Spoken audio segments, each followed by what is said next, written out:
Hello friends, welcome again to Vision Institution. और आज जो अपन चैप्टर चालू करने वाले हैं वो है बॉडी फ्लूइड एंड सर्कुलेशन।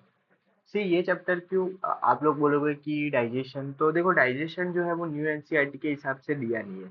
अपने को पढ़ना है, लेकिन डाइजेशन जो चैप्टर्स नई एनसीईआरटी में नहीं दिए हैं, यानी कि न्यू एनसीईआरटी में जो चैप्टर नहीं दिए हैं उसको अपन लास्ट में कवर करेंगे। तो क्या होगा कि जो इम्पोर्टेंट टॉपिक्स है कि जो बुक में दिए हैं वो पहले कवर हो जाएंगे, क्योंकि भाई जो चैप्टर दिए हुए हैं उसमें से तो सवाल आने ही वाले, जो नहीं आने वाले उसको बाद में अपन कवर कर लेंगे और उसको भी अच्छे से ही करेंगे और टाइम से ही कवर करेंगे। आप ऐसा मत समझो कि उसको भगा देंगे। लेकिन बॉडी फ्लूइड एंड सर्कुलेशन ही क्यों? मतलब इसके पहले आप बोलोगे कि भाई रेस्पिरेटरी वाला चैप्टर भी तो था, एक्सचेंज ऑफ गैसेस वाला, वो क्यों नहीं? तो सी, अभी अभी अपन ने जब एपिथेलियल टिश्यू पढ़ा तो लास्ट में अपन ने ब्लड कवर किया है, और ब्लड के कंटिन्यूएशन में ही बॉडी फ्लूइड एंड सर्कुलेशन आता है। तो मैंने सोचा कि पहले अपन बॉडी फ्लूइड एंड सर्कुलेशन को कंप्लीट कर लेते हैं। तो हेडिंग डाल दीजिएगा बॉडी फ्लूइड एंड सर्कुलेशन। ठीक है, आज इसका लेक्चर नंबर 1 है, तो आप यहाँ पे लिख दो लेक्चर नंबर 1 है। देखो ये लिखा करो लेक्चर कौन सा है, उससे क्या होगा कि लास्ट डे पे जब भी आपको रिवीजन करना हो तो आपको पता लगेगा कि ये 7 दिन में या 8 दिन में पहले कवर हुआ था, तो अभी मुझे कितने दिन का कितने में कवर करना है। और मैं आपको बताता हूँ कि ज़्यादा से ज़्यादा मैं 60 डेज में, यानी कि 2 महीने में ये कवर करवा देता हूँ ह्यूमन फिजियोलॉजी पूरा इन डिटेल। आप कोई भी एग्जाम के लिए पढ़ रहे हो,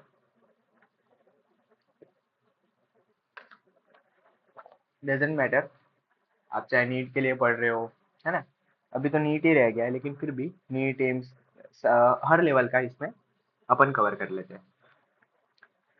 तो बॉडी फ्लूइड एंड सर्कुलेशन में अपन पहले हेडिंग डाल दीजिएगा बॉडी फ्लूइड एंड सर्कुलेशन में कहाँ से शुरू करना है।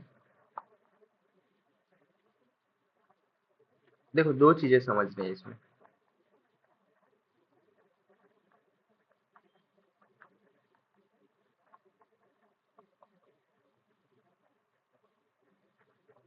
लास्ट लेक्चर में मैंने आपको बताया था टेलीग्राम ज्वाइन कर लेना, वहाँ पे अपन नोट्स इसके अपलोड कर देंगे। ठीक है, अपने मॉड्यूल्स भी है। If you want to buy modules तो आप बाय कर सकते हो, कोई बड़ी बात नहीं है। और सिर्फ नोट्स से लिखना चाह रहे हो तो नोट्स, लेकिन ये वाले जो नोट्स होते हैं ना, इसको पढ़ने से ज़्यादा आप अपने खुद से बनाया करो। मॉड्यूल्स अलग बात है क्योंकि उसमें क्वेश्चन भी मिल जाते हैं आपको।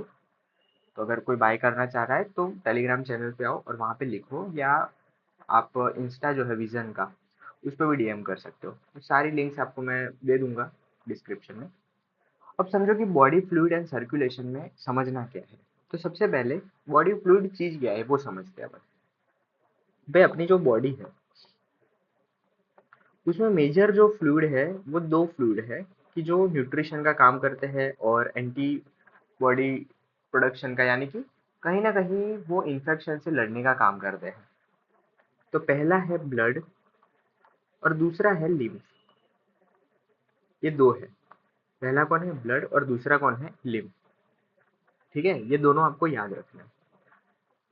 और इन दोनों के बारे में अपन इस पूरे चैप्टर में पढ़ेंगे कि भाई ब्लड है तो उसका सर्कुलेशन कैसे होता है, लिम्फ है तो उसका सर्कुलेशन कैसे होता है और कौन करता है। और एनसीईआरटी के टॉपिक के वाइज ही जाएंगे अपन, तो याद रखना। अब भी फिजियोलॉजी जब अपन शुरू करते हैं तो फिजियोलॉजी में एक चीज समझना कि हर सिस्टम में, चाहे वो कोई भी सिस्टम ले लो, उसमें ऐसा है उसके पहले जनरल फीचर दिए हैं।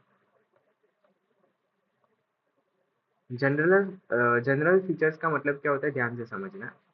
यानी कि अगर मैं बॉडी फ्लूइड एंड सर्कुलेशन की बात कर रहा हूँ तो ऐसा नहीं है कि ह्यूमन के बारे में दिया, उन्होंने क्या किया है कि हर एनिमल के बारे में दिया है। ये मैं आपको एनिमल किंगडम में फिर से पढ़ाऊंगा हर एनिमल के बारे में, लेकिन क्योंकि एनसीईआरटी में यहाँ पे दिया है तो अपन इसको भी कवर करते हुए जाएंगे। हर एनिमल का जो सिस्टम दिया है उसको कवर करते हुए अपन जाएंगे। ठीक है, तो सबसे पहले मैंने जो इन्फॉर्मेशन अभी तक आपको बताई वो आप लिखो कि इन ह्यूमन बॉडी, जब अपन बॉडी फ्लूइड की बात करते हैं तो अपने पास दो फ्लूइड रहते हैं। पहला जो फ्लूइड है वो है ब्लड और दूसरा जो फ्लूइड है वो कौन सा है, लिम्फ। तो ब्लड एंड लिम्फ, इन दोनों के बारे में बात करेंगे और इन दोनों को हाईलाइट करते हुए चलना। क्या होता है कि कुछ कुछ चीजें आप जब भी पढ़ो, मैं नोट्स में हाईलाइट इसलिए नहीं करता कि मुझे नहीं पता है, हर बच्चे को अलग चीज़ हाईलाइट करनी होती है। कभी भी याद रखना, इम्पोर्टेंट पॉइंट्स 3 तरीके के होते हैं।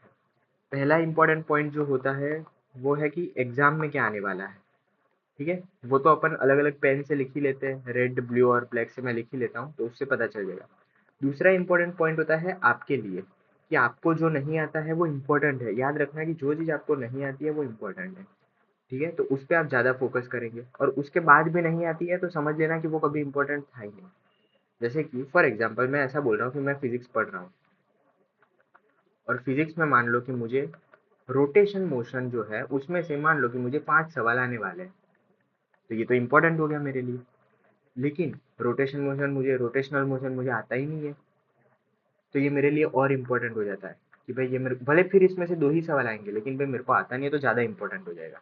पर 2 बार 3 बार ट्राई किया, फिर मैं इस पे टाइम बिगाड़ूँगा नहीं, फिर ये 2 सवाल को मैं छोड़ दूँगा, भूल ही जाऊँगा। और भूलना है मतलब गिल्ट नहीं छोड़ना है, फिर भूल ही जाना है कि भाई नहीं आता है तो कोई बात नहीं। हाँ, फिर अगर उसका वेटेज ज़्यादा है, जैसे कि ऑर्गेनिक केमिस्ट्री के 14 क्वेश्चंस आते हैं आपके नीट में, तो फिर इसमें तो गिल्ट होना चाहिए भाई, ये आना चाहिए, है ना? तो ये कुछ-कुछ चीज़ें फिर ऐसे गिल्ट में नहीं छोड़नी है। 2 सवाल 3 सवाल के लिए छोड़ सकते हो। नीट का मतलब कभी पूरा स्कोर करना नहीं होता है, और जो बच्चे ला रहे हैं वो बकवास है। मैं बता रहा हूँ आपको। अभी आपको आपने एक सुना होगा, कोई तो एक एम्स है, अभी न्यूज़ पक्की है या फेक है मेरे को नहीं पता, वहाँ पे 104 आई थिंक स्टूडेंट्स वहाँ पे इंटरनल में फेल हो गए। मैं ये पूछना चाहता हूँ कि जो बच्चे इंटरनल में फेल होते हैं, वो क्यों फेल होता है?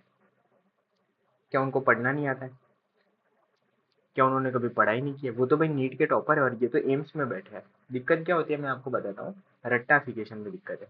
आपके जो सो कॉल्ड इजी कोचिंग जो मैं बोल रहा हूँ, देखना कोचिंग 2 तरीके की होती है। मैं खुद कोचिंग से पढ़ा हूँ लेकिन हमको घिस-घिस के पढ़ाया जाता था हर चीज़। ये आप जो बॉडी फ्लूइड एंड सर्कुलेशन में रोज़ आते हो कि भाई शुरुआत ऐसे क्यों की, एक्सक्रीशन में हमको पूरा ऑस्मोसिस ऑफ द टॉपिक पढ़ाया जाता था। एनसीईआरटी नाम की कोई चीज़ ही नहीं होती थी भाई, कुछ चीज़ नहीं होती थी।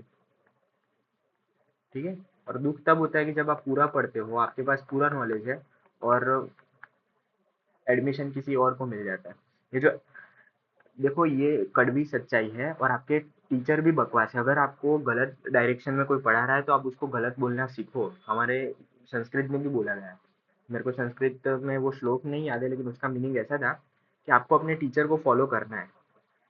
लेकिन एक चीज़ याद रखना कि किसी भी इंसान को अगर आप फॉलो कर रहे हो, तो उसको ब्लाइंडली मत फॉलो करो। कोई भी इंसान हो, चाहे दुनिया में कोई भी इंसान हो। इसका मैं एक एग्जांपल समझा रहा हूँ। फॉर एग्जांपल है कि मैं आपका बहुत अच्छा टीचर हूँ, बहुत अच्छा दोस्त बन गया, और आपने मेरे को ब्लाइंडली फॉलो करना शुरू कर दिया। लेकिन मेरे भी तो कुछ फ्लॉज़ होंगे, मेरे भी तो कुछ गलतियाँ होगी।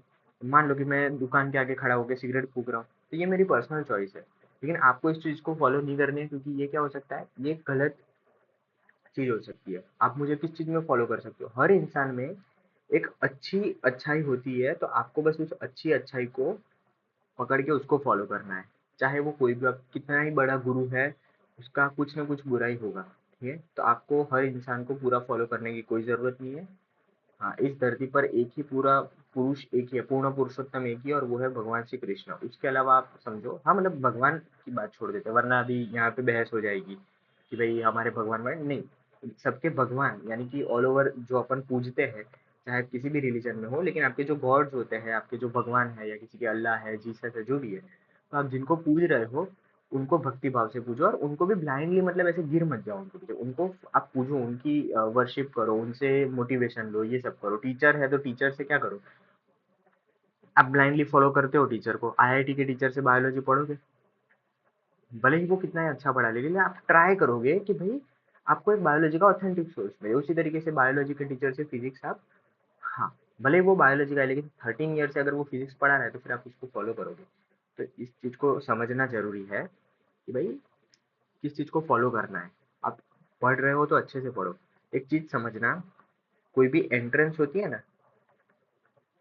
एक कड़वी सच्चाई बताता हूँ अपने इंडियन एजुकेशन सिस्टम की, और ये कौन बिगाड़ता है, ये टीचर्स ही बिगाड़ते हैं। मैं बताता हूँ, मैं खुद कोचिंग चलाता हूँ, खुद कोचिंग से पढ़ा हुआ हूँ, फिर भी मैं कड़वी सच्चाई बताता हूँ कि एंट्रेंस जो होती है वो किस लिए होती है, कि आपने 11th-12th में जो पढ़ा, नीट की एंट्रेंस की अगर मैं बात करूँ, तो 11th-12th में पढ़ा, वो नॉलेज चेक करने के लिए एंट्रेंस होती है।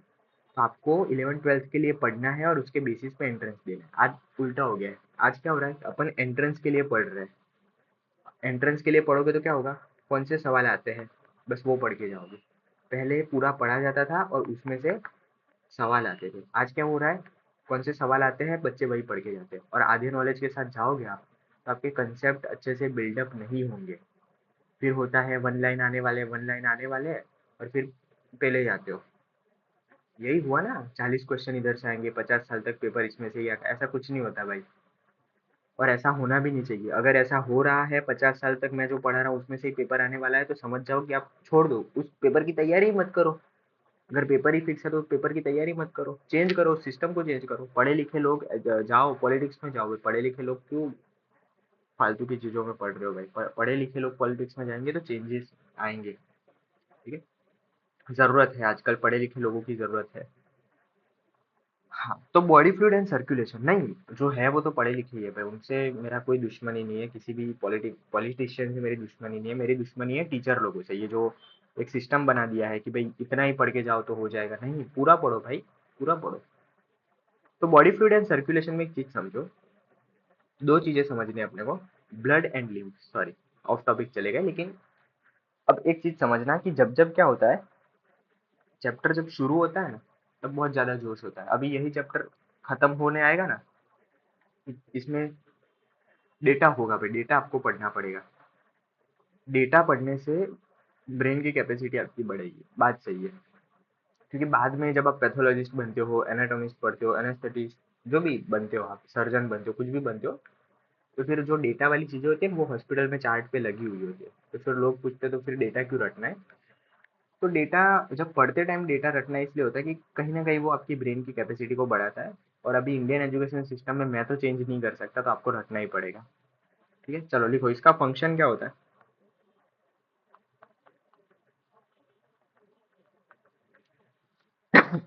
तो पहला फंक्शन लिखो इसमें, ट्रांसपोर्ट एंड मतलब कि जो ट्रांसपोर्ट का इसका फंक्शन होता है, transport of material. Transport of material. अब मेरे को एक बात बताओ कि कौन कौन से मटेरियल का ये ट्रांसपोर्ट करता है। तो ट्रांसपोर्ट में ये सबसे पहले तो न्यूट्रिएंट्स का ट्रांसपोर्ट करता है, दूसरा गैसेस का, तीसरा ये मेटाबॉलिक वेस्टेज जो होता है, मेटाबॉलिक वेस्ट, ओके, हॉर्मोन्स का, और एंटीबॉडीज भी इसके थ्रू जाती है। अभी बताया मैंने आपको, ये सारी चीजें जो होती है वो ब्लड से जाती है।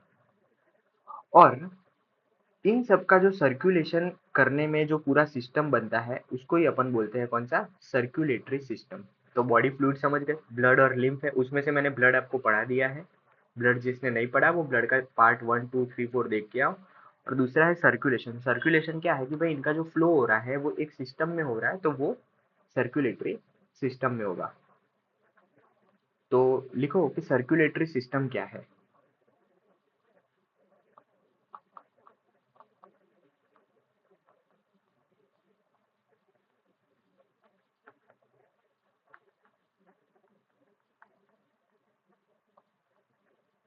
It allows circulation of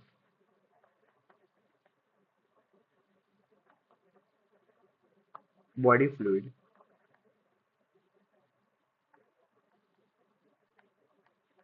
in body. एक ऐसा सिस्टम की जो बॉडी फ्लूइड के सर्कुलेशन या उसके मूवमेंट को अलाउ करता है। ठीक है, अच्छा अब एक पॉइंट लिखो कि टाइप ऑफ सर्कुलेशन या टाइप ऑफ सर्कुलेटरी सिस्टम लिखो। Types of circulatory system.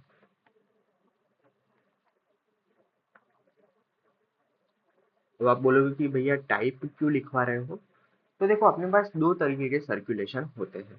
पहला जो सर्कुलेशन होता है वो होता है ओपन, और दूसरा जो सर्कुलेशन होता है वो होता है क्लोज। और ओपन और क्लोज ऐसा क्यों? तो ध्यान से समझना, open is simple. Open open इसलिए होता है कि जैसे कि आपने क्या किया, मैं आपको बताता हूँ कि ओपन कहाँ देखने को मिलता है। आप गाँव में चले जाओ, जहाँ पे इतना अच्छा डेवलपमेंट नहीं हुआ है, वहाँ चले जाओ, वहाँ पे गटर व्यवस्था कैसी होती है? Circulation is equal to gutter व्यवस्था, ठीक है? कैसे होती है? मान लो कि कोई कपड़े धो रहा है, कोई बर्तन धो रहा है, तो पानी आता है ऐसे और रास्ते पे बहा देते हैं। वहाँ पे गटर होती है, वो 1 किलोमीटर दूर होती है और सारा पानी पूरे रास्ते पे पसरते पसरते एक जगह से निकला था और फिर वो गटर में जाता है और फिर वापस से घूम फिर के कहीं एक जगह पे इकट्ठा हुआ। तो ये बीच में जो था, वहाँ पे उसके लिए कुछ ऐसा पर्टिकुलर कैनाल जैसा नहीं था, कुछ गटर जैसा नहीं था, वो सीधा रास्ते पे फ्लो होता होता आता है। लेकिन आप उसी जगह सिटी में चले जाओ, हालांकि आज तो आजकल इंडिया की सिटी और गांव दोनों की व्यवस्था बंद हुई पड़ी है, लेकिन फिर भी उसी जगह आप सिटी में चले जाओ तो सिटी में क्या होता है कि भाई जिसका घर है वहां से पाइप आएगा, ठीक है, वहीं से गटर में जाएगा, वो गटर से बड़ी गटर में जाएगा, कैनाल में जाएगा और कैनाल से होते हुए उसका ड्रेनेज हो जाएगा, ठीक है। तो ये होता है क्लोज तरीके का सर्कुलेशन की, जहाँ पे एक वेसल फॉर्म होती है और उस वेसल उस अपन बोलेंगे कि उस गटर के अंदर ही फ्लो होता है। तो पहला लिखो open circulatory system.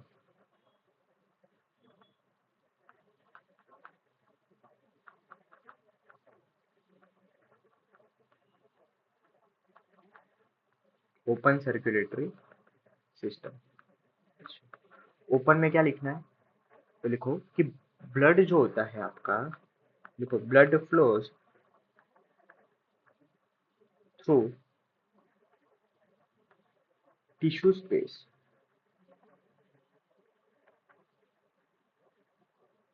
Called sinuses,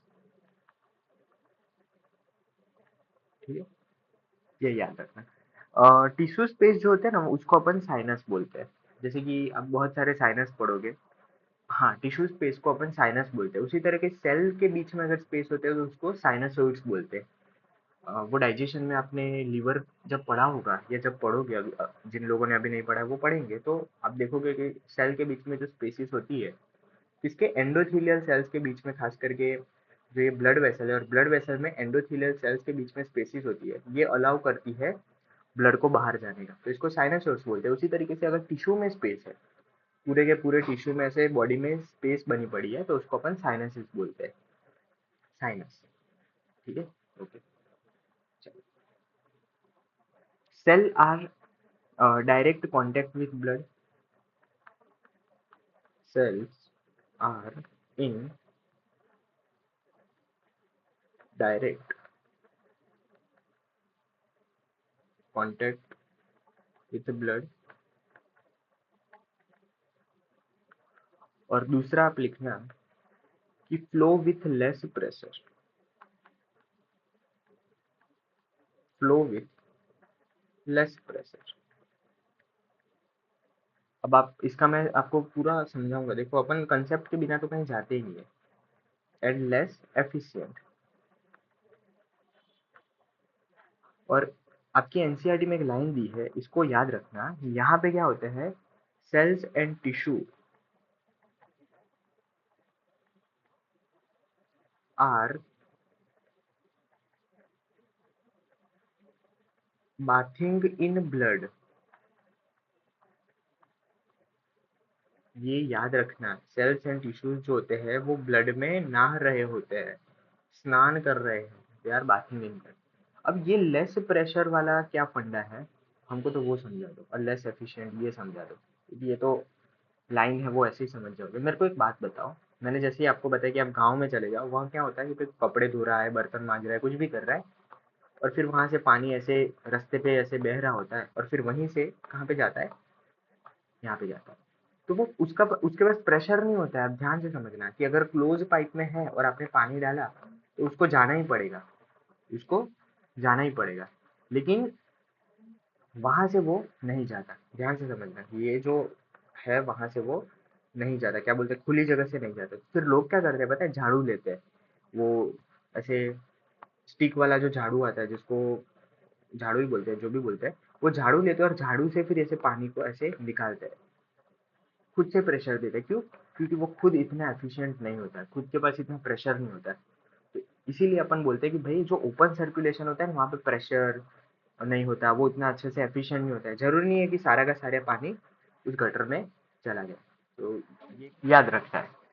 अब एक चीज समझो, एनिमल किंगडम्स पढ़ोगे ना जब, तो आपको ये एग्जाम्पल याद नहीं रखने पड़ेंगे कि ओपन सर्कुलेशन सिस्टम किस में होता है, क्लोज किस में होता है, तो आपको तब ये याद रखने नहीं पड़ेंगे। लेकिन अभी के लिए ये मैटर कर जाते हैं। क्या मैटर करते हैं? अभी आपको याद रखने पड़ेंगे, तब मैं आपको याद करवा दूंगा। एक अपन हर सिस्टम में ऐसा होता है कि जब अपन एनिमल एनिमल किंगडम जब पढ़ते हैं, तो क्या होता है कि पहले कुछ सिस्टम पढ़ लेते हैं और उसमें ही सारे एग्जाम्पल आपके कवर हो जाते हैं। लेकिन अभी जब अलग अलग सिस्टम पढ़ रहे हैं तो आप अलग अलग याद रखो। एनसीईआरटी में दिया है इसलिए मैं लिखवा रहा हूँ आपको। इसके एग्जाम्पल लिखना कि ओपन किस में होते हैं। तो आर्थ्रोपोड्स और मोलस्क में ओपन होते हैं। Arthropods and many mollusc.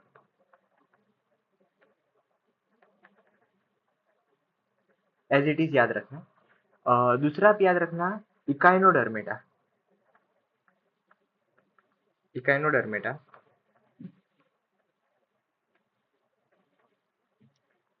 Hemichordates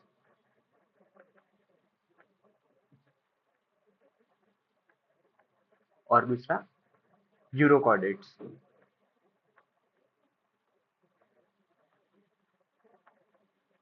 इन सब में अपने को ओपन सर्कुलेशन देखने को मिलता है।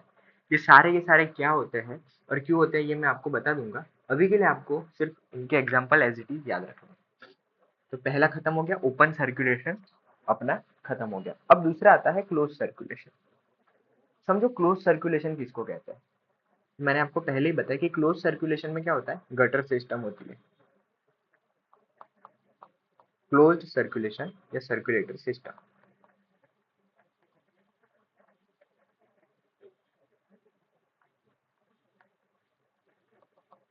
देखो एकदम इजी है, याद रखना है आपको। क्लोज सर्कुलेशन में मैंने आपको क्या बताया था कि भाई एक गटर व्यवस्था होगी, यानी कि पाइपलाइन होगी। अब देखो पाइपलाइन होगी तो अगर मैं यहाँ से पानी डाल रहा हूँ तो बीच में कहीं पे लीक नहीं होगा।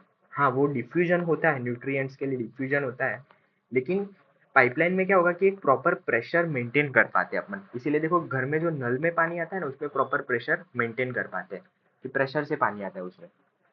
तो कैसे याद रखोगे कि भाई पाइपलाइन में प्रेशर मेंटेन होता है। दूसरा कि आपके घर तक एफिशिएंटली पानी आ पाता है, ठीक है। तो एक डेफिनेट चैनल वाली सिस्टम होती है, वहां से पानी आता है। दूसरा, ये ब्लड वेसल्स है और यहाँ पे सेल्स है आपके, ठीक है, ये सेल्स है। तो ब्लड के साथ, ये ब्लड है आपका, तो ब्लड के साथ सेल्स जो होते हैं ना वो डायरेक्ट कांटेक्ट में नहीं होते। यहाँ पे सेल्स जो होते हैं वो बात यहाँ के नहाते नहीं है ब्लड में। क्या होता है कि जो न्यूट्रिएंट्स होंगे, जो सेल्स होंगे, सिर्फ वही डिफ्यूज होके यहाँ तक पहुंच पाएंगे, ठीक है। हाँ लिम्फ जो होता है उसमें बात करते हैं, क्योंकि लिम्फ तो इसमें से पूरा लिम्फ जो आपका फ्लूइड होता है वो डिफ्यूज हो पाता है, लेकिन ब्लड पूरा का पूरा बाहर नहीं आता। यानी कि आपके जो आप देखोगे तो आपको पता चलेगा कि नॉर्मल कंडीशन में आरबीसी जो होते हैं वो ब्लड से लीक नहीं होते हैं, फिर डब्ल्यूबीसी लीक नहीं होते। नॉर्मल कंडीशन में ये सारे के सारे सेल्स जो होते हैं वो वहाँ पे नहीं आते, तो वहाँ पे कोई डायरेक्ट कनेक्शन नहीं है cells and vessel sorry blood के बीच में। ओके, तो इसमें कुछ पॉइंट्स लिख दो आप कि भाई यहाँ पे ब्लड जो है, that blood flows through definite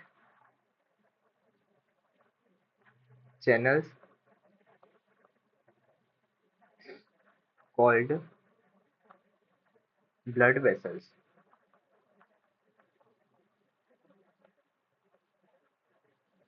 तो ब्लड जो है वो ब्लड वेसल्स के थ्रू जाता है।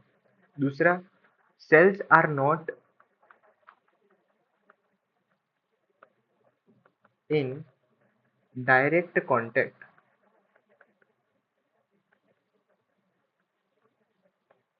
With blood. यानी कि सेल्स जो है वो डायरेक्ट कॉन्टेक्ट में नहीं होंगे। दूसरा, यहाँ पे ब्लड जो होगा, blood will be flow with more pressure more pressure and यहाँ पे एक्यूरेसी ज्यादा होगी, यानी कि एफिशिएंट फ्लो होगा, more efficient flow, efficient flow होगा। इसके एग्जाम्पल भी याद रखने हैं आपने। इसके एग्जाम्पल क्या होंगे? एनलिट्स होंगे, ओके। दूसरा होगा सेफेलोपोड्स होंगे। ये सारे के सारे मैं आपको बता दूंगा जब एनिमल किंगडम पढ़ेंगे तब, और तब वापिस से ये सारे एग्जाम्पल वहीं पे लिखवाऊंगा कि कहाँ पे कौन सा सर्कुलेशन होता है। एंड वर्टिब्रेट्स,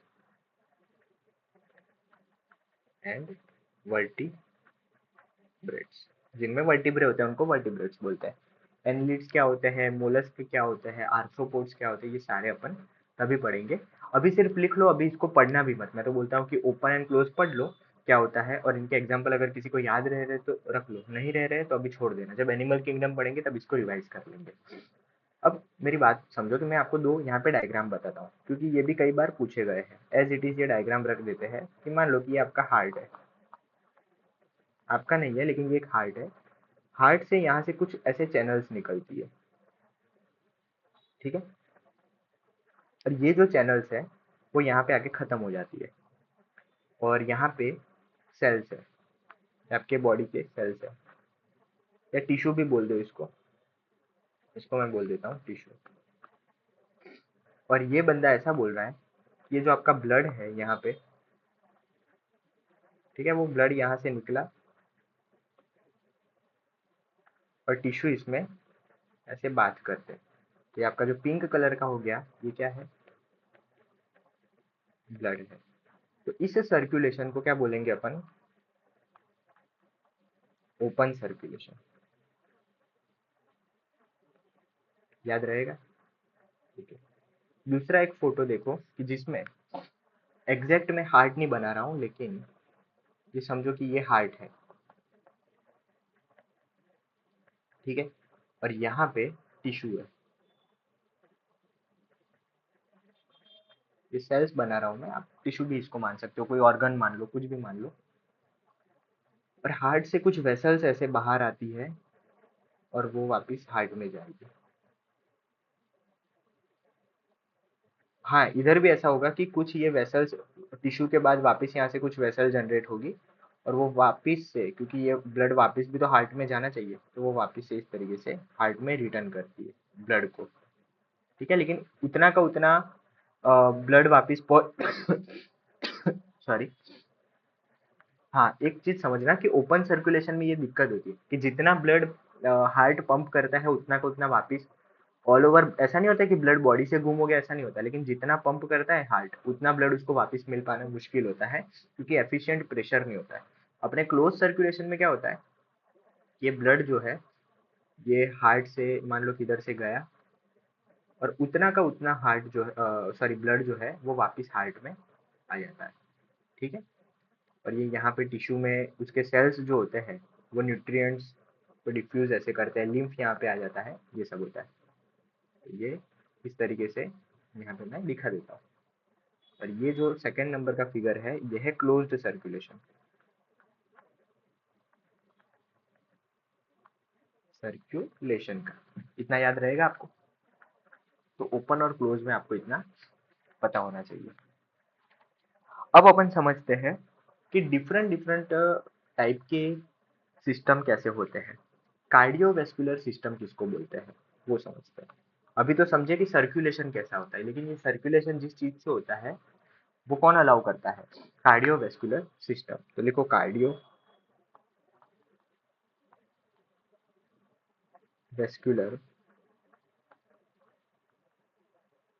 सिस्टम बोलते हैं, या इसको अपन हार्ट भी बोलते हो, लेकिन हार्ट में सिर्फ हार्ट वाला पार्ट में सिर्फ ऐसे कार्डियो जो सिस्टम है, मतलब कार्डियो वर्ड है उसमें सिर्फ हार्ट को अपन मानते हैं। तो ये सिस्टम क्या है? तो कार्डियोवास्कुलर सिस्टम को अपन बोलते हैं हार्ट प्लस वेसल्स से बना हुआ सिस्टम, ठीक है। The system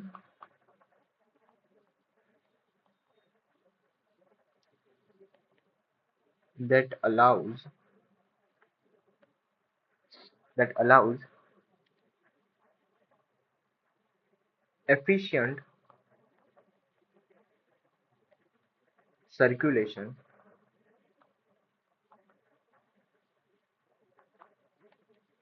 to the tissue of body fluid.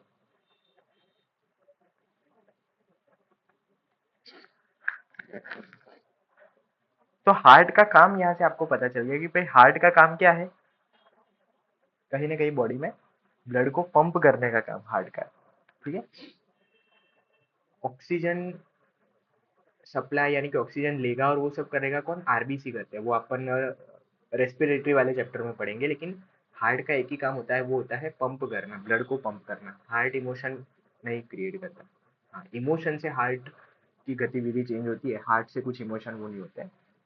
तो सबसे पहले एक चीज समझो कि अपन जब कार्डियोवैस्कुलर सिस्टम की बात करते हैं तो उसमें हार्ट आता है। कौन आता है, हार्ट आता है। और हार्ट क्या है, तो हार्ट लिखो, it is a muscular chamber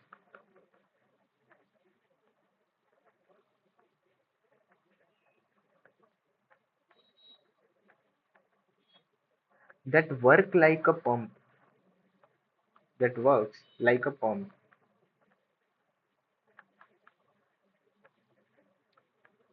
for efficient circulation.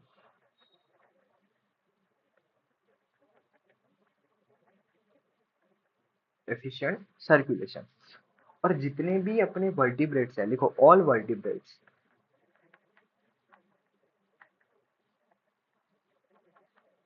all vertebrates that possess a muscular chambered heart,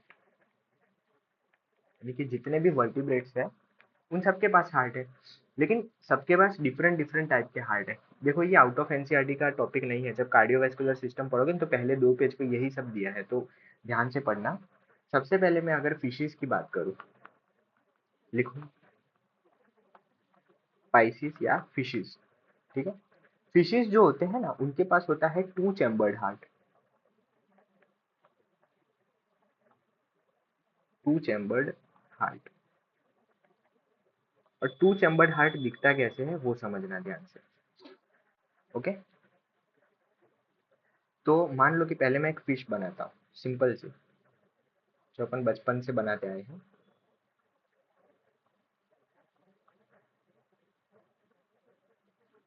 ठीक है, ये मैंने एक फिश बना दी है। आई नो मेरी ड्राइंग थोड़ी सी खराब ज्यादा है, लेकिन समझ, ये गलत बना दिया है,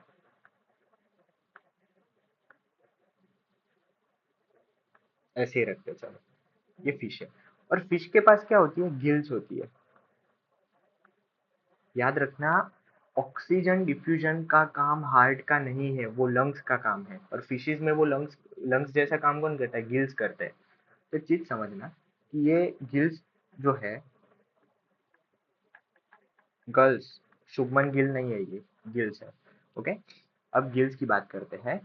अच्छा, 2 चैम्बर्ड हार्ट होता है, और दोनों चैम्बर्ड यहाँ पे जो होते हैं, पहले तो इसको हार्ट को बोला जाता है वीनस हार्ट। ऐसा क्यों बोलते हैं वो मैं आपको बाद में समझाता हूँ। वीनस हार्ट इसलिए बोला जाता है कि यहाँ पे डीऑक्सीजनेटेड ब्लड ही हमेशा पंप होता है। ऐसा क्यों, मैं आपको बताता हूँ। ये 2 चैम्बर्ड हार्ट कुछ ऐसा दिखेगा। फिश के हार्ट की बात कर रहे हैं, डिटेल में समझना, लोगों को कंफ्यूजन होता है कि 2 चैम्बर्ड हार्ट होता है वो वेनस यानी कि डीऑक्सीजनेटेड ब्लड क्यों पंप करता है। हार्ट का काम होता है ब्लड पंप करना, चाहे वो ऑक्सीजनेटेड हो या डीऑक्सीजनेटेड हो। अब फिश में हार्ट के पास डीऑक्सीजनेटेड ब्लड आता है, तो वो डीऑक्सीजनेटेड ब्लड को सप्लाई करता है, कैसे मतलब पंप करता है, कैसे देखो समझो। ये फिश का हार्ट अपन ने एक स्केमेटिक डायग्राम बना रहा हूँ मैं, मेरे को नहीं पता कि एक्चुअली हार्ट इसका ऐसा दिखता है, लेकिन स्केमेटिक डायग्राम बनाते हैं। ये मैंने 2 चैम्बर बना दिए। ठीक है, ऊपर वाला जो चैम्बर है इसको मैंने बोल दिया एट्रियम,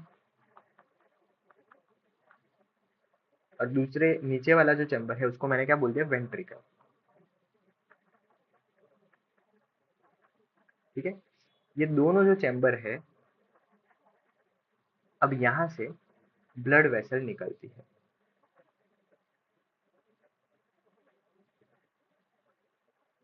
ठीक है। और यहाँ पे ब्लड वेसल आती होगी।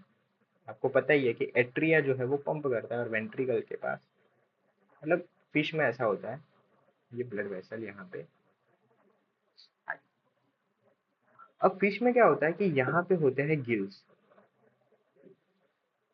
ये क्या है आपके, ये गिल्स है। ठीक है, मैं यहाँ पे थोड़ा और खींच लेता हूँ। हाँ, ये गिल्स है और यहाँ से ये वेसल जो थी इसको मैं यहाँ से यहाँ कनेक्ट कर देता हूँ।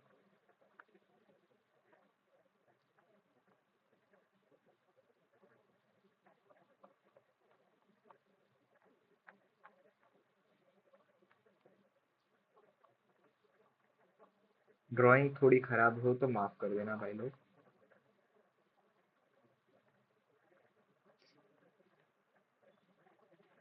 ये यहाँ पे, और यहाँ पे होते हैं सेल्स। यहाँ पे मैं सेल बना रहा हूँ, ये समझना, ये है सेल्स या टिश्यू बोल देते हैं इसको। सेल टिश्यू आपको जो बोलना हो बोल देना। अब ऐसा होता है कि ब्लड का काम होता है सर्कुलेट, मतलब हार्ट का काम होता है ब्लड को पंप करना और ब्लड का काम होता है सर्कुलेशन में घूमना। तो क्या होता है कि जैसे ही ये आपका जो गिल्स है, ये गिल्स है आपकी, गिल्स के पास जैसे ही ब्लड आएगा ना तो यहाँ से ऑक्सीजन एंटर हो जाएगा। तो इतने पार्ट में ऑक्सीजनेटेड ब्लड आता है। टिश्यू जो होते हैं वो ऑक्सीजन ले लेते हैं और CO2 दे देते हैं। तो ये CO2 दे दिया, ऑक्सीजन ले लिया। और यहाँ से जो है डीऑक्सीजनेटेड ब्लड किसके पास आता है, देखो तो हार्ट के पास कैसा ब्लड आया, डीऑक्सीजनेटेड ब्लड। फिर वापस उस डीऑक्सीजनेटेड ब्लड को ये गिल्स के पास भेजेगा और ये गिल्स उसको वापस ऑक्सीजनेटेड करके भेजती है। तो इसी तरीके से ये पूरा साइकिल चलता है। फिर से समझना, आराम से समझना। गिल्स क्या करती है, ऑक्सीजन देती है और कार्बन डाइऑक्साइड यहाँ से बाहर चला जाता है। ठीक है, तो ये ऑक्सीजनेटेड ब्लड जो है वो इस तरीके से आता है। यहाँ पे क्या होगा, टिश्यू जो है वो ऑक्सीजन ले लेंगे और CO2 जो है वो दे देते हैं। इस तरीके से CO2 ब्लड में आ जाएगा और CO2 वाला मतलब डीऑक्सीजनेटेड ब्लड जो है, वीनस ब्लड जो है, वो हार्ट के पास आता है और हार्ट जो है वो वीनस ब्लड को देता है, मतलब वेन्स में जो डीऑक्सीजनेटेड ब्लड होता है उसको वो देता है। इसीलिए इसको बोला जाता है वीनस हार्ट। वीनस हार्ट इसलिए बोला कि भाई ये ट्रांसपोर्ट करता है ओनली डीऑक्सीजनेटेड ब्लड को। तो लिखो, कॉल्ड एज हार्ट जो है यहाँ पे वो known as venous heart, because it's it pumps only deoxygenated blood.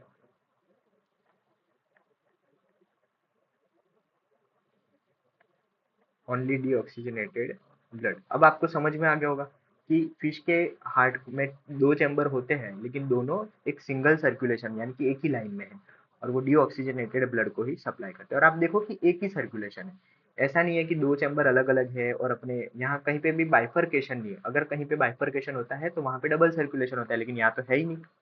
तो इसीलिए ये सिंगल सर्कुलेशन माना जाता है। तो लिखो कि ये जो सर्कुलेशन है, ये कौन सा सर्कुलेशन है, सिंगल सर्कुलेशन।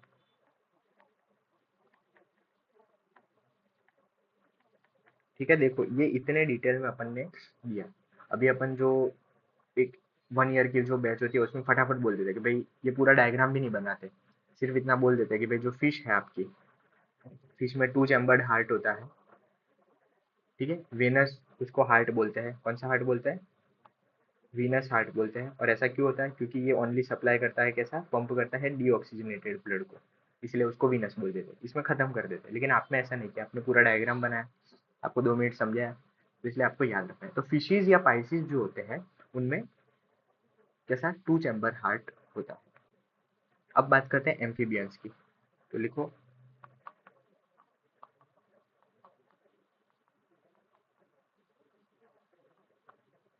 एम्फीबियंस, आपको पता है एम्फीबियंस कैसे होते हैं,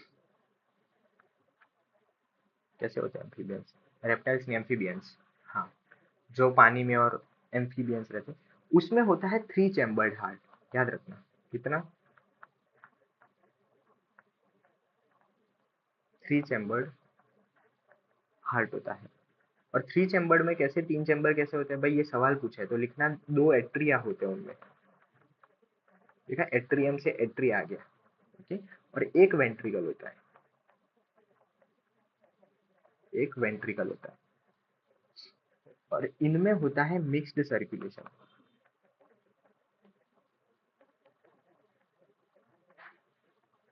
मिक्स्ड सर्कुलेशन क्यों, ना सिंगल है ना डबल है, मिक्स्ड सर्कुलेशन। तो इनमें हार्ट कैसा होता है इसको अपन पढ़ते हैं। चलो, तो पहले समझना, 2 एट्रिया ऐसे बनाएंगे अपन। ये पहला एट्रिया बनाया अपन ने, और ये सेकंड एट्रिया बना। ठीक है, और वेंट्रिकल कैसा होता है, एक ही वेंट्रिकल होता है, तो एक सिंगल वेंट्रिकल यहाँ पे होता है।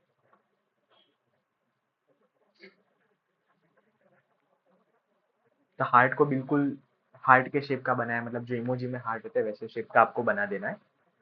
ठीक है, तो अब ध्यान से समझना कि 2 एट्रिया थे, मतलब डेवलपमेंट यहाँ पे आधा रह गया है और कुछ नहीं। इसमें होता क्या है कि बॉडी में एम्फीबियंस में अगर लंग्स है,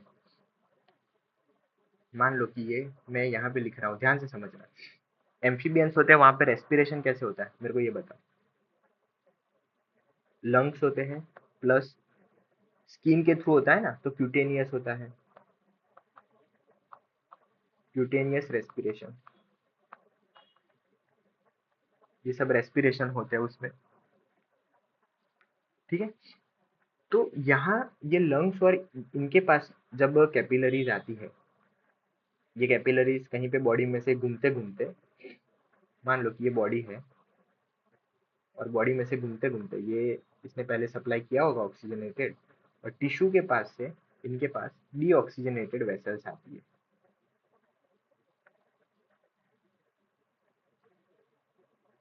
अब लंग्स है तो वो क्या करेंगे, ऑक्सीजन दे देंगे और CO2 ले लेंगे। ठीक है, जैसे ही ऑक्सीजन दिया ये वेसल बन जाती है ऑक्सीजनेटेड, और ऑक्सीजनेटेड वेसल जो है वो यहाँ पे आती है, हार्ट में आती है। कहाँ पे आई, एट्रिया के पास आई। ध्यान से समझना। ओके, एट्रिया के पास आई, लेकिन इसमें एक और दिक्कत है। दिक्कत क्या है, ध्यान से समझना।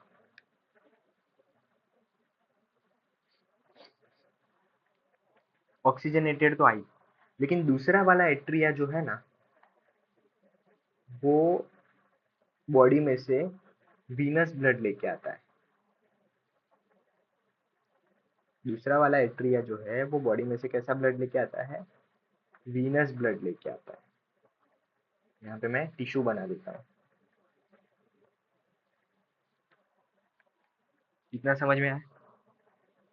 ओके, तो यहाँ से डीऑक्सीजनेटेड यानी कि कार्बन डाइऑक्साइड वाला जो डीऑक्सीजनेटेड ब्लड है उसकी एंट्री होगी, और यहाँ से ऑक्सीजनेटेड ब्लड की एंट्री होती है। ये डीऑक्सीजनेटेड ब्लड है, ये ऑक्सीजनेटेड ब्लड है, ये दोनों की एंट्री यहाँ से होती है। अब ये दोनों किसके पास जाएंगे, ये डीऑक्सीजनेटेड है और दूसरा ये ऑक्सीजनेटेड है, ये दोनों गए किसके पास, वेंट्रिकल। और वेंट्रिकल जो है यहाँ से मिक्स्ड ब्लड का सर्कुलेशन करता है। मिक्स्ड ब्लड का सर्कुलेशन करता है टुवर्ड्स द टिश्यू, तो टिश्यू के पास मिक्स्ड ब्लड जाता है। ठीक है, तो याद रखना कि 2 एट्रिया होते हैं, ये एक एट्रिया है, ये दूसरा एट्रिया है, ये दोनों क्या है, एट्रिया है। एक जो है वो डीऑक्सीजनेटेड ब्लड दे रहा है, एक जो है वो ऑक्सीजनेटेड ब्लड दे रहा है, और ये दोनों जो है वो मिलके जा रहे हैं कहाँ पे, वेंट्रिकल्स के पास। और वेंट्रिकल जो है वो मिक्स्ड ब्लड देगा किसको, to the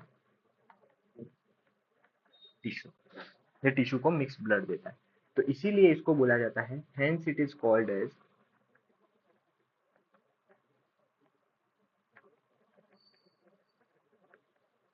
hence is known as, called as mixed circulation. कौन सा सर्कुलेशन, इसको बोलते हैं अपन मिक्स्ड सर्कुलेशन। अच्छा, तो इससे मैंने आपको ये भी बता दिया, एक चीज ध्यान से समझना, कि जो आपके ये एम्फीबियंस है उनमें रेस्पिरेशन कैसा होता है। तो लंग वाला भी होता है, मतलब लंग से भी करते हैं ये लोग, क्यूटेनियस से भी करते हैं। और इससे क्या होगा कि स्किन पे जो कैपिलरीज होती है ना, वो सीधा ऑक्सीजन उधर से ले लेती है, लंग्स में से जो होती है वो लंग्स में से ले लेती है। ठीक है। और सर्कुलेशन इनका सिस्टमिक सर्कुलेशन है, और सिस्टमिक सर्कुलेशन में आप देखो तो कौन सा, दो एट्रिया वन वेंट्रिकल वाला है भाई। ऑब्वियसली बात है, तो यहाँ पे मिक्स्ड सर्कुलेशन हो जाएगा। अच्छा, एक और लिखो, इसके बाद लिखो रेप्टाइल्स। ऐसे ऐसे करके ह्यूमन के पास पहुंचना है। अभी रेप्टाइल्स के बाद क्या आएगा, बर्ड्स आएंगे, और बर्ड्स के बाद ह्यूमन आ जाएंगे। तो लिखो रेप्टाइल्स।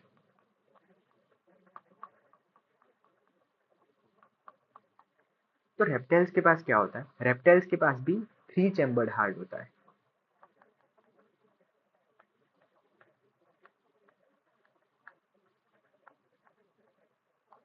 भाई ये तो फिर एम्फीबियंस के साथ ही लिखवा देते। नहीं, इसमें एक एक्सेप्शन है। एक्सेप्शन में क्या है, लिखो, इनमें दो एट्रिया होते हैं प्लस एक वेंट्रिकल होता है। लेकिन ये वेंट्रिकल जो होता है ना, वो इनकम्प्लीट डिवाइडेड होता है। इनकम्प्लीट डिवाइडेड वेंट्रिकल होता है। भाई ये तो दिक्कत वाली बात है।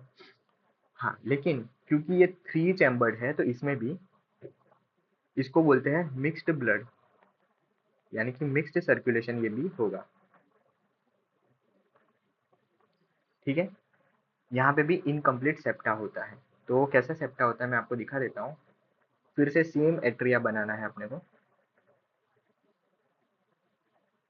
ये दो एट्रिया बनाए हैं अपन ने, और ये एक वेंट्रिकल बना है। ठीक है। और इस वेंट्रिकल में यहाँ पे इनकम्प्लीट एक सेप्टा होता है। क्या है ये,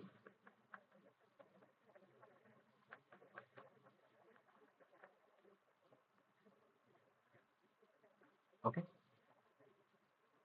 अच्छा, यहाँ पे लिखो एक एक्सेप्शन। क्रोकोडाइल रेप्टाइल्स में आता है, लेकिन क्रोकोडाइल के पास फोर चैम्बर्ड हार्ट होता है। तो लिखो, crocodile have four chambered heart.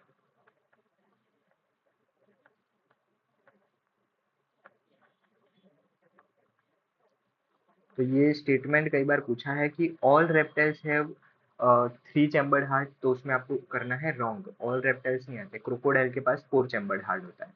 ठीक है। और फाइनली लिखो अपन, बर्ड्स एंड मैमल्स में लिखो,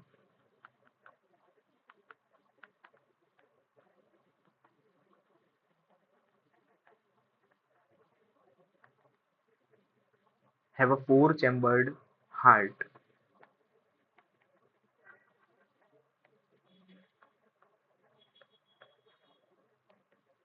और उसके साथ फोर चैम्बर्ड में क्या होता है, दो एट्रिया होते हैं, और प्लस दो वेंट्रिकल्स होते हैं। दो एट्रिया प्लस दो वेंट्रिकल्स होते हैं। दूसरा, यहाँ पे कंप्लीट डबल सर्कुलेशन होता है। डबल सर्कुलेशन होता है। ठीक है। और कंप्लीट डबल सर्कुलेशन कौन सा होता है, तो लिखो, सिस्टमिक प्लस पल्मोनरी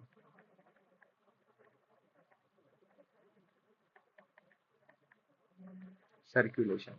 यानी कि एक सर्कुलेशन का एक पार्ट होगा, वो बॉडी को सप्लाई करेगा, उसको बोलते हैं सिस्टमिक, वो बॉडी से कनेक्ट होगा। और सर्कुलेशन का दूसरा पार्ट होता है, उसको बोलते हैं अपन पल्मोनरी सर्कुलेशन, जो कि किसको सप्लाई करेगा, सप्लाई नहीं करेगा, वो लंग से, यानी कि आपके जो लंग्स जो होते हैं उससे कनेक्टेड होगा। ओके। और इनमें जो हार्ट होता है वो दिखता कैसा है, तो मैं आपको बता देता हूँ।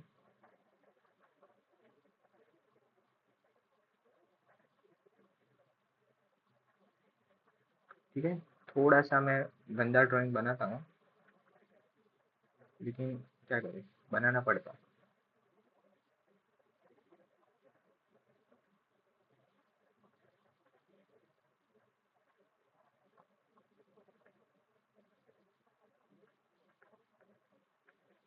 तो इनमें इस तरीके का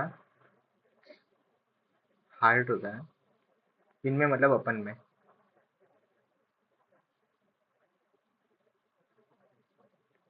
ये नीचे, ठीक है, यहाँ पे पल्मोनरी वेन्स हो गए सब, 4 पेयर्स होते हैं।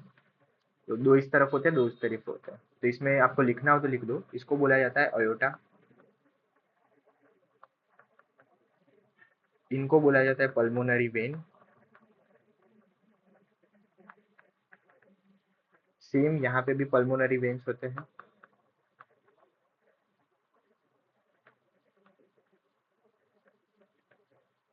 ये ऊपर वाले 2 कंपार्टमेंट्स है, ये 1 और 2, इनको बोला जाता है एट्रिया। फिर से मैं बड़ा डायग्राम बनाऊंगा कल, लेकिन अभी के लिए सिर्फ याद रख लो। और नीचे वाले जो 2 कंपार्टमेंट्स है, इसको बोला जाता है वेंट्रिकल्स, ठीक है। इसको बोला जाता है सुपीरियर वेना कावा, इसको सुपीरियर वेना कावा एसवीसी बोलते हैं शॉर्ट में। और यहाँ पे नीचे एक वेसल होती है, इसको बोला जाता है इंफीरियर वेना कावा, ऐसे ही आती है साइड से, इसको बोला जाता है इंफीरियर वेना कावा, ठीक है। ऊपर जो है ये आर्टरीज होती है, ये जो अयोटा है वहां से आर्टरीज निकलती है, इसमें सिफेलिक आर्टरीज होती है ना। ये सारी बहुत सारी सब क्लेवियन आर्टरीज होती है, फिर ऊपर जाती है तो कैरोटेड आर्टरीज होती है, ये सारी आर्टरीज होती है यहाँ पे। तो वो ये सब आर्टरीज है जो अयोटा की आर्च ऑफ अयोटा में से इनका डिवीजन होता है, यानी कि ये आर्च है वहां से इनका डिवीजन होता है। ओके, याद रहेगा। ये राइट है, ये लेफ्ट है, ऐसे सब आपको आई थिंक याद रह जाएगा, ठीक है। ओके, तो यहाँ तक अपन ने क्या पढ़ा वो एक बार देख लेते हैं। आई नो, देखो, शुरुआत का पार्ट थोड़ा बोरिंग पार्ट है। सिस्टमिक आपका जितने भी सिस्टम है ना, उसमें सब में शुरुआत में क्या है, सारे एनिमल्स का पढ़ना है। एक बार ह्यूमन शुरू हो जाएगा फिर आपको इतना बोरिंग नहीं लगेगा। फिर से मैं आपको बताता हूँ कि मैंने ब्लड और लिम्फ की जब बात की तो उनके फंक्शन की बात की। सर्कुलेशन अपन ने देखा 2 तरीके का था। ओपन सर्कुलेशन अभी खत्म नहीं हुआ है, ये मैं आपको सिर्फ बता रहा हूँ, ऐसा मत समझना कि रिवीजन शुरू कर दिया तो खत्म हो गया, नहीं। ह्यूमन सर्कुलेटरी सिस्टम अपन शुरू करेंगे, थोड़ा हार्ट के बारे में मैं आपको 2-3 पॉइंट बताऊंगा, उसके बाद कल पढ़ेंगे। तो open circulatory system and close circulatory system, ये आपको दिख रहा है। ओपन ऐसा होता है, सीधा टिश्यू यहाँ पे ब्लड में बात कर रहे हैं, क्लोज में ऐसा कुछ नहीं है। फिर अपन ने कार्डियोवास्कुलर सिस्टम की बात की कि जिसमें हार्ट प्लस वेसल से एक पूरा सिस्टम बनता है। और हार्ट जो है वो खास करके अपन को वर्टिब्रेट्स में देखने को मिलते हैं। तो सारे वर्टिब्रेट्स में अपन ने पाइसिस से लेके शुरू किया कि भाई पाइसिस जो होते हैं उनके पास कैसा होता है, तो 2 चैम्बर्ड हार्ट होता है। तो देखो यहाँ पे मिक्स्ड सर्कुलेशन देखने को मिलता है। उसी तरीके से आप देखो कि एम्फीबियंस यहाँ पे है, तो एम्फीबियंस में 3 चैम्बर्ड हार्ट होता है और वहाँ पे मिक्स्ड सर्कुलेशन होता है। तो देखो मिक्स्ड सर्कुलेशन भी मैंने आपको पूरा बताया कि 2 एट्रिया होता है, उसमें से एक में से ऑक्सीजनेटेड आता है, एक बॉडी से लेके आता है डीऑक्सीजनेटेड।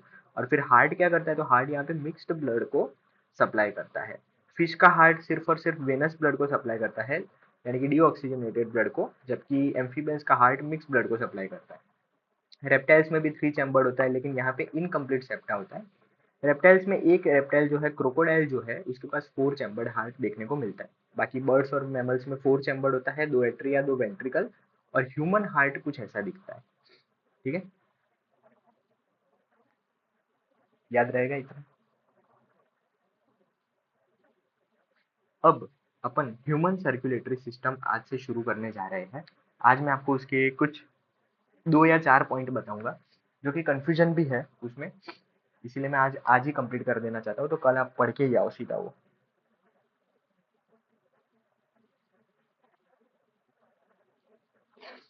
सॉरी, तो लिखो human circulatory system.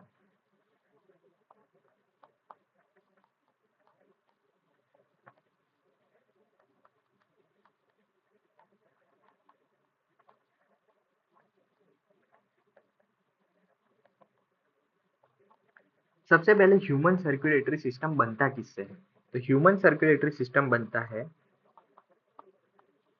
Heart plus blood vessels से।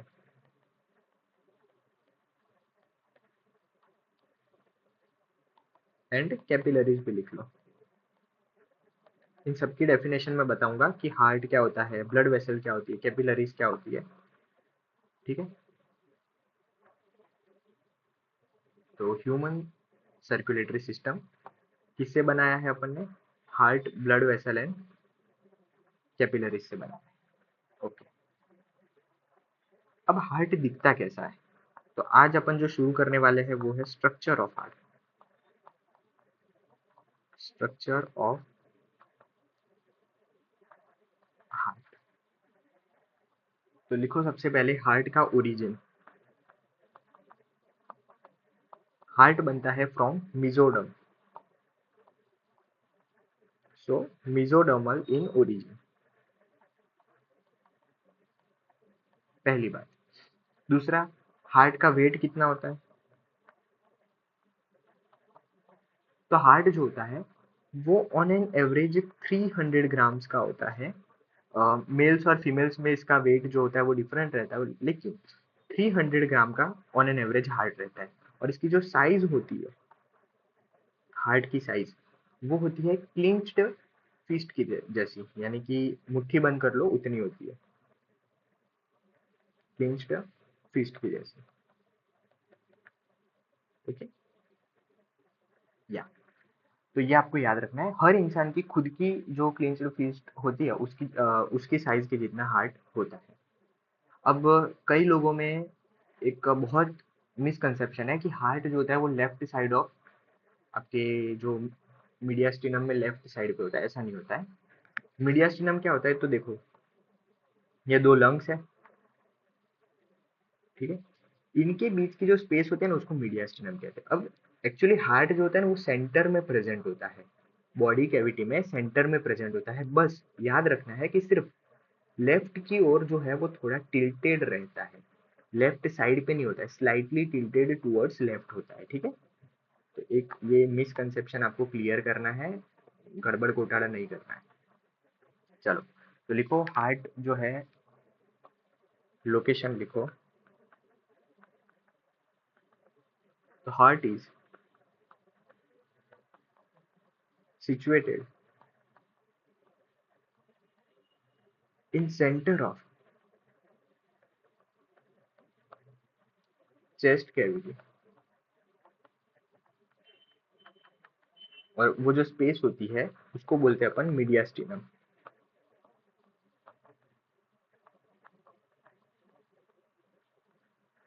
ओके, और लोअर पार्ट होता है वो स्लाइटली टुवर्ड्स लेफ्ट होता है। तो लिखो लोअर पार्ट, जिसको अपन एपेक्स बोलते हैं, apex of heart is slightly tilted towards left।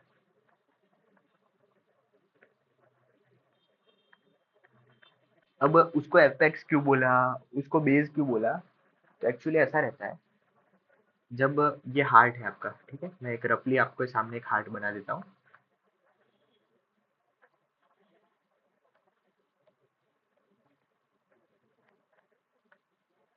मान लो कि ये आपका हार्ट है। जब अपन सर्जरी से ओपन करते हैं ना, तो ये जो एपेक्स वाला पार्ट है ना वो ऊपर की ओर होता है। हार्ट ऐसे कैसे प्रेजेंट नहीं होता है बॉडी में, ऐसे प्रेजेंट नहीं होता है।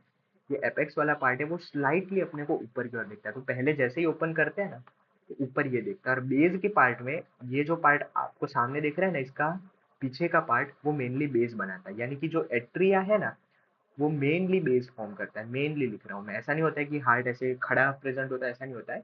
मेनली एट्रिया आपका बेस फॉर्म करता है, और एपेक्स जो होता है वो आपका क्या फॉर्म करता है? सॉरी, वेंट्रिकल जो होते हैं वो आपके एपेक्स फॉर्म करते हैं। ओके, और उसमें भी मेनली लेफ्ट वेंट्रिकल जो होता है वो एपेक्स फॉर्म करते हैं, पूरे के पूरे दोनों वेंट्रिकल्स नहीं। तो मेनली याद रखना, एट्रिया क्या फॉर्म करते हैं? बेस फॉर्म करते हैं। और बेस कौन फॉर्म करता है? बेस कौन फॉर्म करता है? मेनली लेफ्ट वेंट्रिकल फॉर्म करता है। और क्यों एपेक्स और बेस बोला गया वो समझ में आ गया आपका?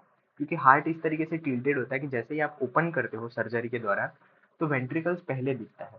और उसके स्ट्रक्चर में भी आप देखो कि ट्राइंगल जैसा बन रहा है, तो ये एपेक्स दिख रहा है। और जब बेस आप एट्रिया के पीछे वाला पार्ट देखोगे तो एकदम प्लेन पार्ट दिखेगा, जैसे उसके ऊपर पूरा हार्ट को अपन खड़ा रख सकते हैं। तो इसीलिए वो बेस फॉर्म करता है। ये आप मेडिकल में जाओगे तो आप हार्ट के स्ट्रक्चर को देखोगे, तब आपको पता चलेगा कि क्यों इसको एपेक्स बोला है, क्यों इसको बेस बोला है। लेकिन कुछ मैं आपको रफली स्ट्रक्चर बताऊँ अगर स्कीमेटिक डायग्राम में, तो कुछ ऐसा स्ट्रक्चर होता है।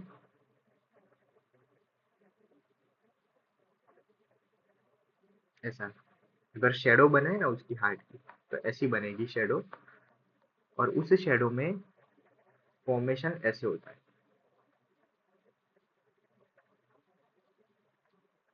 डिवीजन ऐसे होता है, ध्यान से समझना। ऐसे।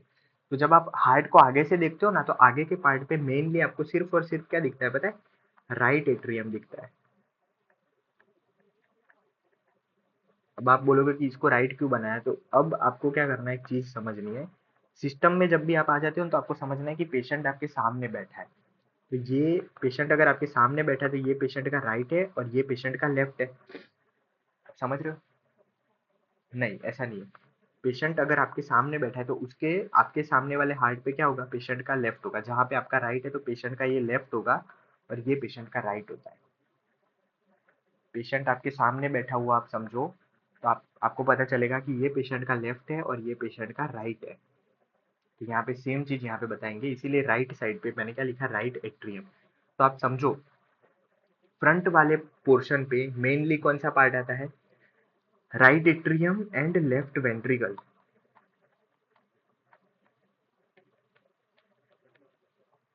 मेजोरिटी पार्ट आगे कौन कवर कर रहा है? राइट एट्रियम और लेफ्ट वेंट्रिकल। तो इसीलिए अपन बोलते हैं कि लेफ्ट वेंट्रिकल जो है वो मेनली क्या फॉर्म कर रहा है, यहाँ पे देखो तो एपेक्स, मेनली फॉर्म्ड एपेक्स। थोड़ा अच्छे से लिख लेते हैं, वरना आप बोलोगे क्या लिख रहा है। मैंने यहाँ पे लिख रहा हूँ मैं, मेनली फॉर्म्ड एपेक्स। ओके। दूसरा आप देखो कि ये लेफ्ट एट्रिया वाला जो पार्ट है वो पीछे चला जाता है, तो ये बेस फॉर्म करने में चला जाता है एक्चुअली। हालांकि ये भी बेस फॉर्म करता ही है, नहीं करता ऐसा कुछ नहीं है। और ये है आपका right ventricle.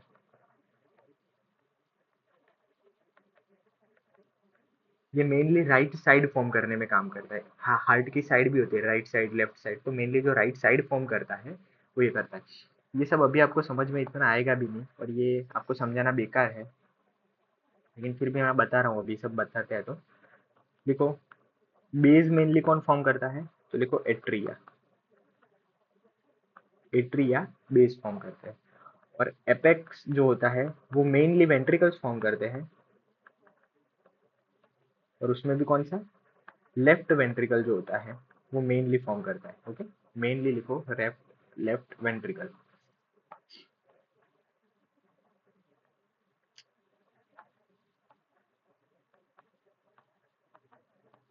Mainly left ventricle ये फॉर्म करता है। इतना समझ में आया आपको? अब कल मैं आपको हार्ट की कवरिंग पढ़ाऊंगा। हार्ट का अपन ने बाहर से उसकी मॉर्फोलॉजी देख ली कि ह्यूमन सर्कुलेटरी सिस्टम जो होता है उसमें हार्ट का वेट कितना होता है, कहाँ से आया है, ये सब बता दिया आपको, कहाँ पे होता है। और बाहर से ऐसे 4 चैम्बर बाहर से भी अपन इसको देख सकते हैं। बाहर इसके एक्चुअली सल्कस होते हैं यहाँ पे, ठीक है। सल्कस यानी कि अपन बोलेंगे कि इसमें फोसास जो होते हैं उसके वजह से अपन को पता चलता है, इसको सल्कस बोला जाता है एक्चुअली। बाहर से जो अपने को सेप्टा दिखते हैं उसको, और अंदर से ये सेप्टा से डिवाइडेड होता है। तो जो सेप्टा होते हैं ना, ऐसे इनवेजिनेट होते हैं, इसलिए बाहर क्या दिखता है अपने को, सल्कस दिखते हैं। और इससे पता चलता है कि ये राइट पार्ट है, ये लेफ्ट पार्ट है, right atria, left atria, left ventricle और राइट वेंट्रिकल। 4 पार्ट होते हैं मेनली। एपेक्स कोई पूछे कौन फॉर्म करता है, तो left ventricle mainly apex form करता है, और राइट एट्रियम बेस फॉर्म करता है, ठीक है। ये आपको ऐसे याद रखना है। कल अपन सेकेंड लेक्चर में क्या कवर करने वाले हैं, तो इसमें मेनली याद रखो कवरिंग ऑफ हार्ट कल अपन देखेंगे। क्या देखेंगे?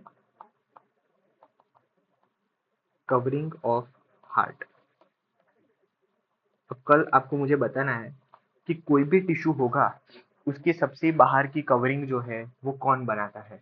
कौन सी टिश्यू होती है जो सबसे बाहर की कवरिंग बनाती है, ये आपको मुझे कल बताना है। मैंने आपको बताया था कोई तो टिश्यू थी वहाँ पे, फाइब्रस टिश्यू थी, वाइट फाइब्रस टिश्यू थी, वो डेंस टिश्यू में आती है। या लूज टिश्यू में आती है, डेंस में भी रेगुलर में आती है, इर्रेगुलर में आती है, ये आपको मुझे बताना है।